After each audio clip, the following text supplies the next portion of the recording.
Hello and welcome back, everybody. Welcome to a new episode in the series of The Amazing Autistic Woman. I'm Tanya, your host.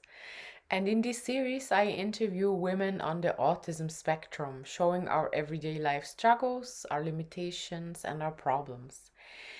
Autism is not something that is visible, therefore, our struggles are mostly invisible, and we are here to show them to you today. If you want to support me and help me make more of those interviews, I created a GoFundMe campaign. The link is below, and your help is very much appreciated. Thank you.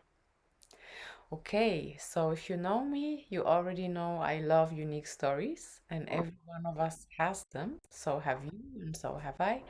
And so has my guest, Lara, today. Hi, Lara, welcome. Hello, hello. Thank you, Lara, for coming to the show. Thank you for having me. Yeah, it's my pleasure. So Lara is from the US. She's divorced, has one daughter. She used to be a teacher and now she's transitioning into being a self-employed business English teacher. Okay, Lara, you told me you had a late diagnose in 2019, right? And how has your life changed since then? Yeah. The only reason I had a late diagnosis at 47 is because my daughter was diagnosed also late at 15. So for us to determine what was going on with her and her the fact that she's neurodivergent and that affects every facet of her life helped us as a team. But I raised her as a single mother, and we're very close, and we're very similar. Mhm. So I pretty much knew and figured that if she's autistic, then I'm autistic. And but 2 years went by. I was pretty much making sure she was settled, and eventually I knew that I needed to do something to help that it's ridiculous that it took until I was 47 years old. Even when I reached out half a dozen times officially for help, 3 times in college, um, did a full year of therapy in my mid 30s, um, and nobody ever remotely mentioned autism. Um, so I wanted to be sure that my diagnosis was solid. And in fact, I almost had no choice but to go to New York City and to a teaching hospital, to New York University Hospital, because it was so difficult to find someone that would even evaluate an adult patient. Oh, really? So, yeah. So, yeah, after my diagnosis, I knew that I needed to help other people. I needed to do what I could to make a little bit of change to the fact that a presentation like mine or like yours, a lot of people wouldn't see to to help me see. You know, a doctor wouldn't suspect, but also I didn't even have access to information. Wasn't widely talked about that the autism that, as you say, is more invisible, because I think a big determining factor is if you have a high verbal ability, it's easy to make it much more invisible, but it's still very much a full of challenges, a daily life that is very challenging because society is not designed around autistic people. Yeah, of course. Yeah. So you say it was very difficult to get diagnosed as an adult, and I think many people experience the same, but in women it's very common to have the diagnosis very late. Yeah. Mm. Well, and so the next step after my advocacy in November and December of 2022, that's when I went one step further. And as far as I know, I am an innovator in this. I would be glad if other people take the idea. But my certification, my training is in education. I am a career English teacher for 30 years. I've mentored and advised and led fellow English teachers as a department chair.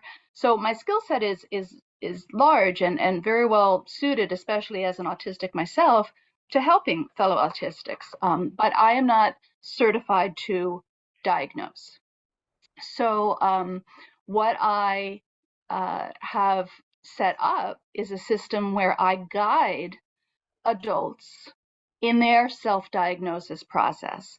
Most of the adults that I know who do self-diagnosis or who are self-diagnosed, typically it's a process of a year or two or more as a layperson just kind of little by little questions and acquires little bits of information. Whereas someone who can sit with me in one, two, or three sessions, depending on budget, depending on the depth of knowledge they seek, and through a very pointed, directed, um, guided approach, I can give them the real tools in an efficient way for them to see if they have a relationship with autism or if in fact they self-diagnose.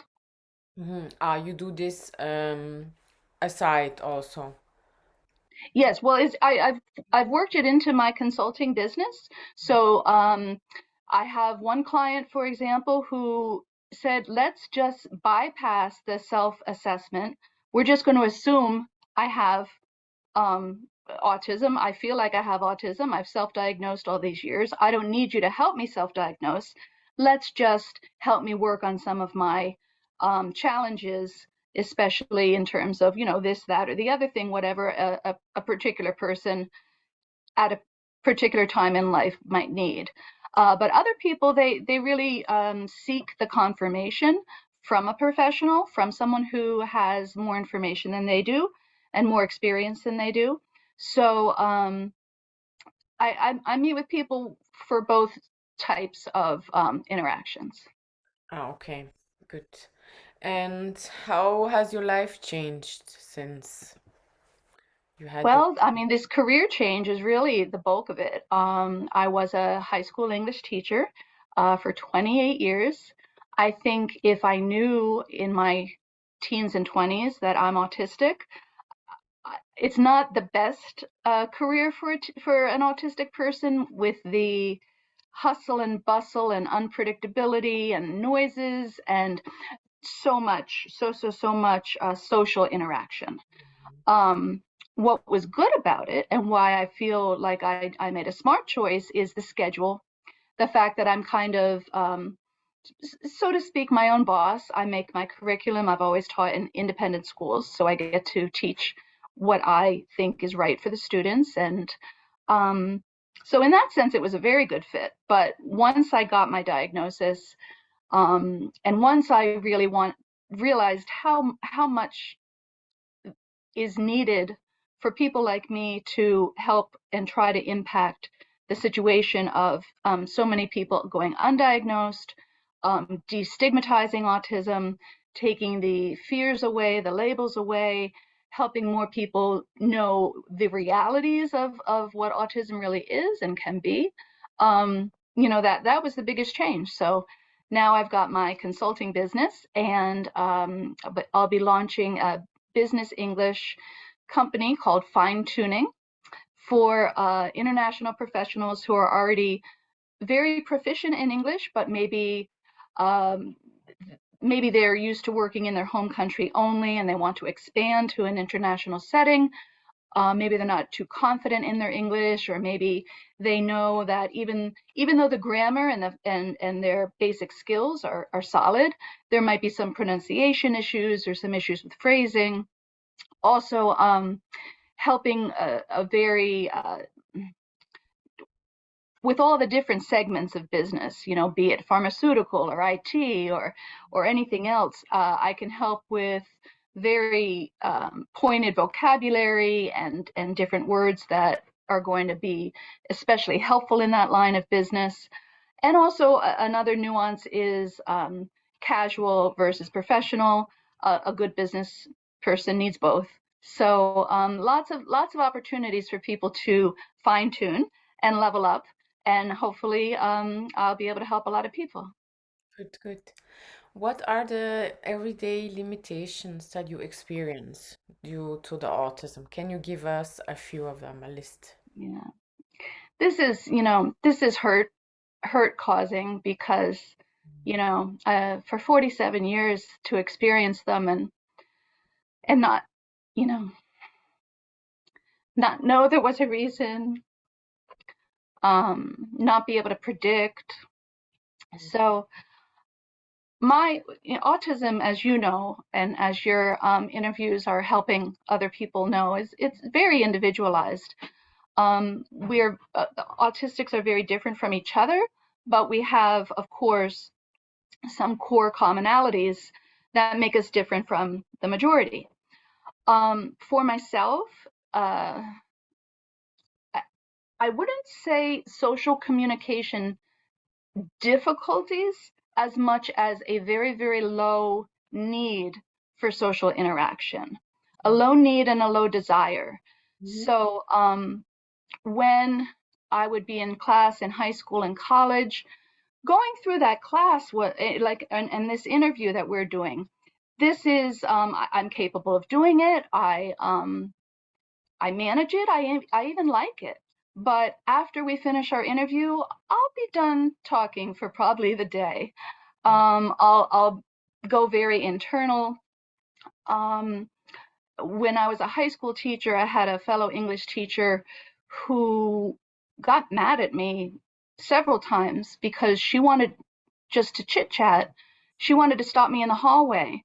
And, again, I didn't know about my autism. I just knew that I didn't have any extra energy to use to talk with her.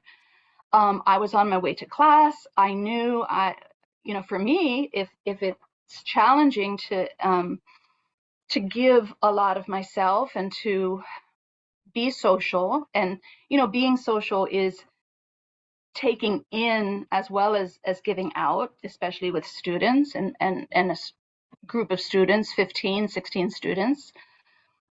So I was saving everything I had for them. So, And so even now we have a shared office, and people will talk about things that I think aren't valuable to me. There's chit chat and small talk, and they seem to really enjoy and get something out of these conversations. Whereas truly, I mean, in the last 2 years since I have not only known about my autism but adjusted to it and all, I mean, I really will go this put yeah. Yeah. in the office, so that because I'm looking at my computer or I'm thinking about something, and I don't think I would have done it in the past. And all my English teachers that I share the office with, they all know about my autism. They all know about my challenges. So I don't think they take it personally. And I do check with them every once in a while. But yeah, so as far as the challenges, there's that one, which is a very large one. Hyper empathy, ironically. So here I am not really wanting to interact, but on situations like the first day of school or the last day of school or graduation, those are times where the fact that I pick up, not just easily, like automatically, I pick up on the emotions of others. Um, a goodbye, or a series of goodbyes, or just, and I also teach at an all girls school. So just all of the bodies and their emotions, and it I internalize it. So this is another aspect that is hard for me. Stories on the news, or I'm driving my car, and I'll tell you, I think it's silly, but it's just true. If I if I see a sign that says like open for business or come on in and see, to me that indicates that the store is having a hard time, and it makes me sad, and it makes me think about the people and their dreams, and that they're trying to make things work and they might be struggling. So, throughout my day, I take all that in. So that's another. And then the final one, which is pretty big for me, is the sensory sensitivity. Noises in particular, and again, like when I was referencing being at a school or the conversation in the office, we have faculty meetings in predictably, we have faculty meetings in larger spaces, and these large spaces sometimes are kind of cavernous and echoey, and um, so what happens is I'm straining to listen. It takes my whole brain is concentrating very hard because the acoustics aren't good. And then all of a sudden a computer alert will go off right next to me, and it's literal pain. I feel a knife pain in my gut at the sound, and or a chair will scrape or something. Smells are very hard for me to work through. Lights, a lot of sensory issues that really take a lot out of me. And then so, if you couple this, the lack of the low social needs that I have, and how being social is hard for me, and then put that in a place where the acoustics aren't good.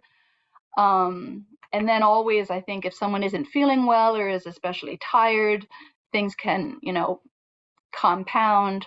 So those probably are my biggest challenges throughout the days. Yeah, that's what most people have also said. Um, did you come up with some strategies to help you in these situations? Yeah, well, I mean, even completely unknowing about my autism, I always spent a lot of time by myself, um, kind of cushioning myself. And like at school, between classes, I wouldn't chit chat. I notice in some of my students, if they're like the last people to leave, they kind of let everyone else leave and then they gather their things. Maybe they're seeking that sort of cushion time, the buffer. Um, it takes a lot out of me to socialize, so I don't do it very much at all. And since learning of my diagnosis, I do it even less. Mhm. And I choose very deliberately when's it worth it? Is it worth it? Because I know I have only a certain amount to give in that sense. So yeah. Do you feel? I'll also add, because I liked thinking about these questions ahead of time. A fellow autistic gave me this advice, and I've been applying it. If I know a situation is going to be tough for me and it's inevitable, and I hope my sincerity and my honesty is apparent and easy to pick up on, because I'm having a lot of fun in this interview, and it's very important to me to share these messages. But as I said, it will tire me out. Mhm. So if I know that there's something coming up, and like I said, like at school, graduation day, that is a huge one, to kind of prepare ahead of time and gather my resources, maybe take a nap the day before, do the sorts of things that are most helpful to me, and avoid the things that are most challenging to me. And that way, on the day that I know is going to be more of a challenge, I've kind of gotten a storehouse of reserves that will help it hurt less.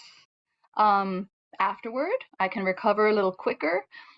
And something that's very hard for me are those times when people want to chit chat and I don't, and realizing that I'm not interacting the way a person would prefer that I do.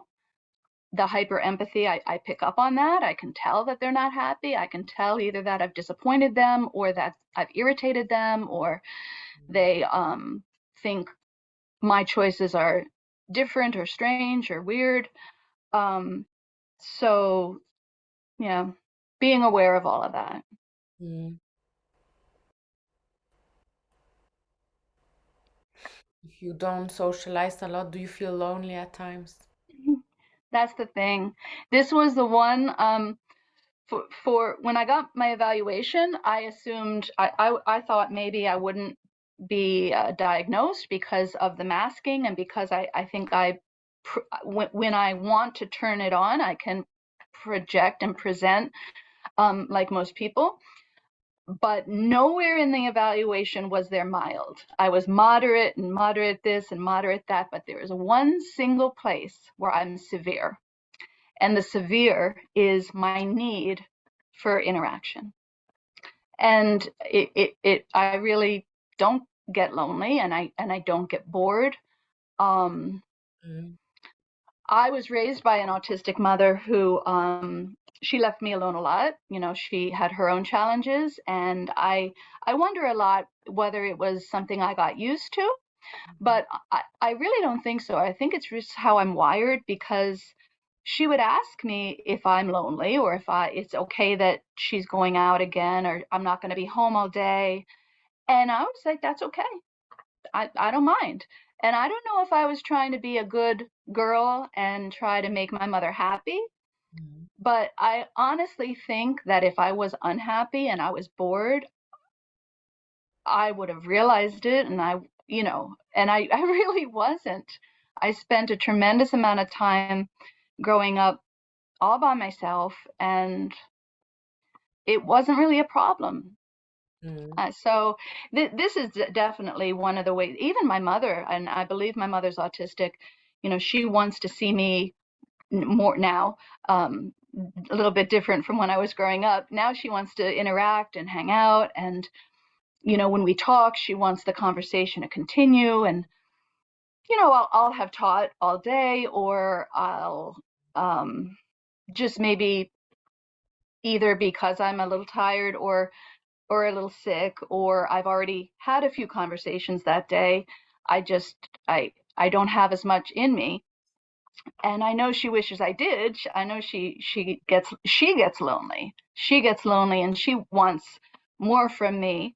And you know, I've had to tell her it I'm just different that way. And Mm. I don't leave my mother and go spend time with other people. I don't spend time with anyone. And even a little 5, 10 extra minutes can be, you know, hard for me. And it's different because a lot of people don't understand that. That's really one of my um, stronger autistic qualities, I think. Mm-hmm. Yeah, you have to set the boundaries, even Yeah. just for 5 minutes, because that can be a huge difference if there's a meltdown.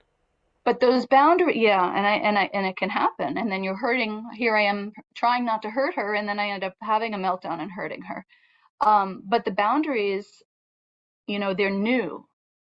Until 45 is when my daughter was diagnosed, and I started, I wonder. But before that, I didn't have even the faintest inkling.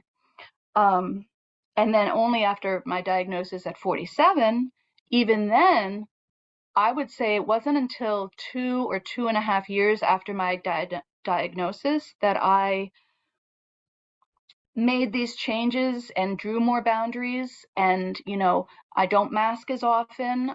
If I'm not feeling like stopping and having, you know, a polite conversation in the supermarket, I just kind of keep walking. And I try to you know, decline or be as polite as possible in just saying have a good day. But I do those boundaries more, and I think it's been hard for my mother because in the past I would sit with her, and as long as she wanted to talk, I would talk because I thought that's what people did. I know that's what most people do, and I had no reason to think that there was anything about me that wasn't like most people. And now that I know that truly my brain is different and that if I don't acknowledge the difference and if I don't give my brain what it needs, it is damaging to me. You know, it's harming my mental health, my emotional health. There's long-term consequences. And for me, but I think of that with all of the undiagnosed people. It took me till 47. How many young people in their teens and 20s, how many 30-year-olds, 40-year-olds, 50-year-olds, 60-year-olds don't know and don't have a clue. So Mm.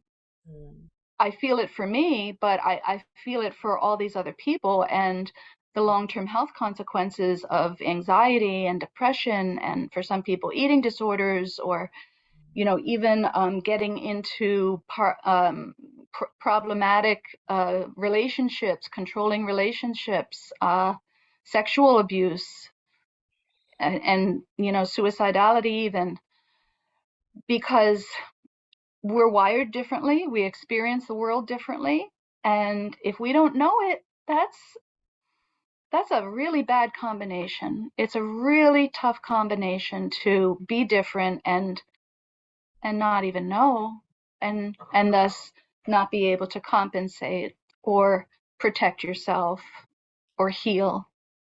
Very good. True. Yeah. Thank you for these words. Would you like to say something for anyone who's listening, a take-home message? Yeah, I what I'd like people to know is how real autism is. When I was first diagnosed, I had a friend who tried to talk me out of being autistic or out of thinking I was autistic, and argued with me about how I'm not autistic. Um, I hear sometimes people might say, "Oh, well, I do that sometimes," or "That happens to me too." The difference is that when you have an autistic brain, there are probably thousands of different scenarios that maybe another person could relate to one or two of them, but for us it's constant. It's every part of our waking life, and it's daily, and then there's accumulated stress and trauma, and then there's fear from future issues. So to say that like something I've heard, everybody's a little bit autistic, or I have some of those traits. It's really different, and that's why about 2% of the population are autistic. It's rare. It's not a very common thing. And to that point, the autism spectrum, we're not talking about some people are more autistic and less autistic, and it's not, that's not what the spectrum is. That would be a linearity. That would be a slide rule or something. The spectrum means that, in terms Mm.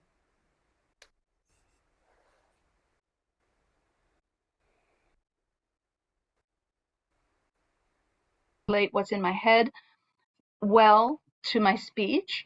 Um, but there are other situations that come with autism where it's very hard for people to translate their emotions to words.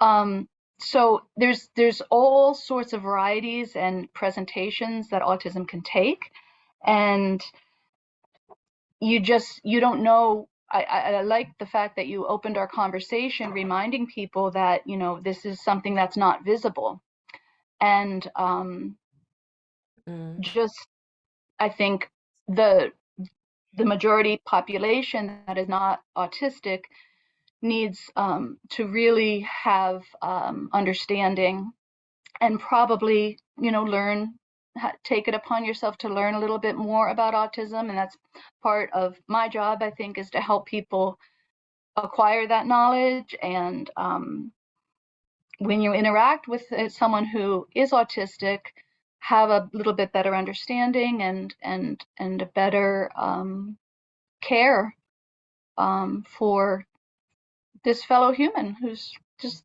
trying to get along just like everyone else, who just have it a little different inside our brains. Mm. Thank you. It's very beautiful what you said. Thank you. Yeah. Okay.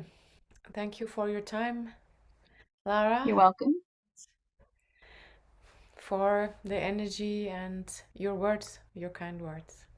Well, thank you. Thank you for doing this project. Thank you for helping, especially with women who, decades ago, it was assumed that autism, Asperger's, which is not in favor really anymore as a label, was predominantly for boys and men, and that's a stereotype that is really